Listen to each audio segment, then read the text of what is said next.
and I'm very proud of them. It is a great honor that I welcome all of you for this very special occasion. Before we begin, I do need to thank just a few people. Ms. Hutchins, our counselor, helped us organize today's ceremony with the assistance of Ms. Burton and our 5th grade teachers. We also want to thank Mr. Barry Latham, who helped with our sound, or is helping with our sound at this time, and Boaz High School Principal, Mr. Gary Minnick, for allowing us to use this auditorium. As you can see, we really needed a big place to be able to hold everyone, so we appreciate that.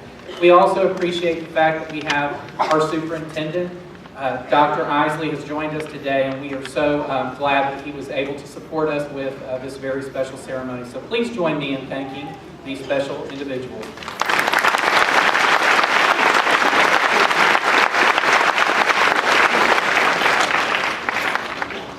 At the conclusion of today's program, the students are going to be exiting the auditorium, and I'm going to ask that you please remain in the auditorium until all the students have exited, and I've given you directions on where you can meet your child for pickup. We do have a plan for a smooth dismissal. We just need a little time to get the students to the appropriate pickup areas.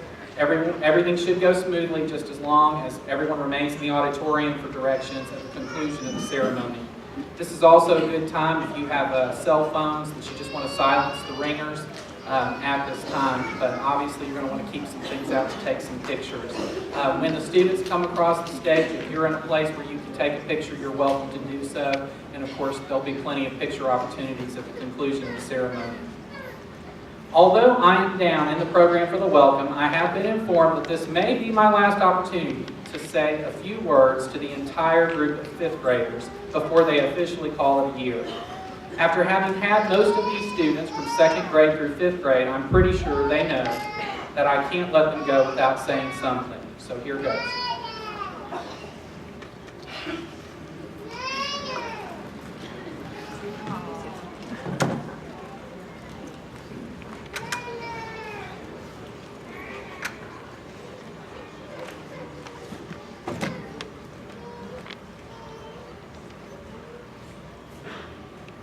I think the chairs will become more clear in just a moment. Students, I've always believed that there's something particularly special about 5th grade. As most of you know, before I became a principal, I spent most of my career as a 5th grade teacher.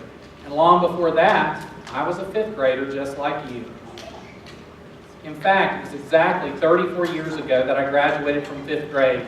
And even then, I knew I would always remember that very special year. Although I didn't experience a ceremony quite like today's ceremony, I knew that things were about to change. Soon, I would be moving to the next school, a bigger school with bigger kids. Fortunately, I had been blessed with teachers that prepared me for the journey ahead. As I think back on the experiences that prepared me, not only for middle and high school, but more importantly for life, I was reminded of a best-selling book that came out in 1988. Some of the adults in this room may remember it. It was a book called All I Really Need to Know I Learned in Kindergarten.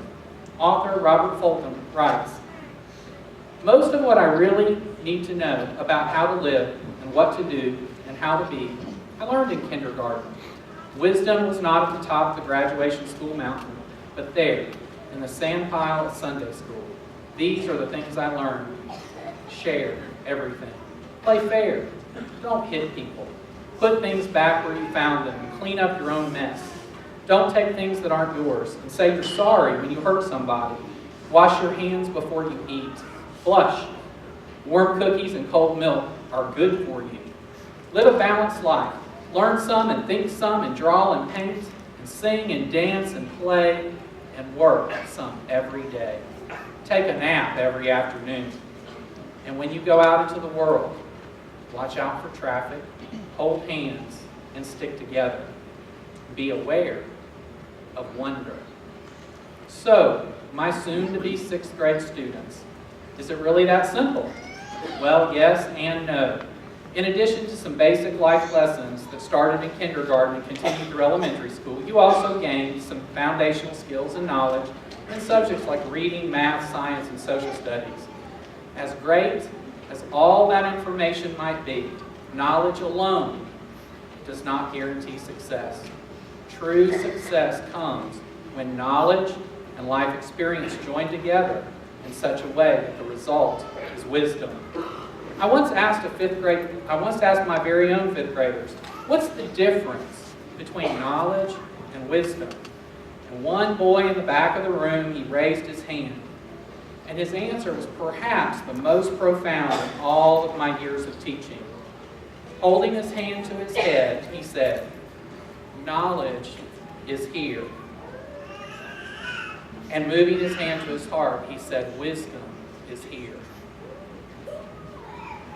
Boys and girls, it is my prayer that you grow not only in knowledge, but more importantly, in wisdom.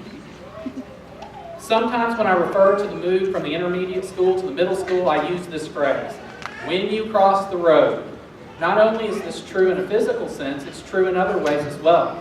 For those of you who attended preschool, you are at the halfway mark between pre-K and 12th grade. You are literally crossing over from your elementary school experience to your secondary school experience. No matter what happens when you cross the road, I hope you take a few things with you. Not physical things, things like curiosity and wonder. If you remain curious and always take time to appreciate the many small miracles that take place each day, not only will you be a happier student, you will be a happier and more successful adult. The two chairs sitting before you on the stage kind of represent your life. The chair over on my left, your right, is a chair from a kindergarten class, and some of you probably sat in that very chair as kindergartners. The chair on the right is a chair that I just borrowed from the high school a few minutes before the program began. I want you to imagine yourself in the very center of those two chairs. You're halfway there, and I'm proud of you. And this is a momentous occasion, and it's definitely something that we wanted to recognize today. One last piece of advice. For the past 4 years, depending on the school, you've heard me say something like, "Good morning, Corley family," or "Good afternoon, BIS family." I use these greetings on purpose. I want you to always remember that you have never been, nor ever will be, just a student. You will always be uniquely you, a special and important part of your school and class family. For most of you, in 7 short years, you will sit in this same auditorium as high school seniors. Take a moment and think about that. Right now, you are in the room with the people who you will graduate with from high school. Until that moment in time, I urge you, take care of one another. Support each other. And remember, no matter how old you get, when you go out into the world, it's always best to hold hands and stick together. It has been my privilege to serve as your principal for the past 4 years. I believe in you, and so do your teachers, and so do everyone else in this room. Thank you.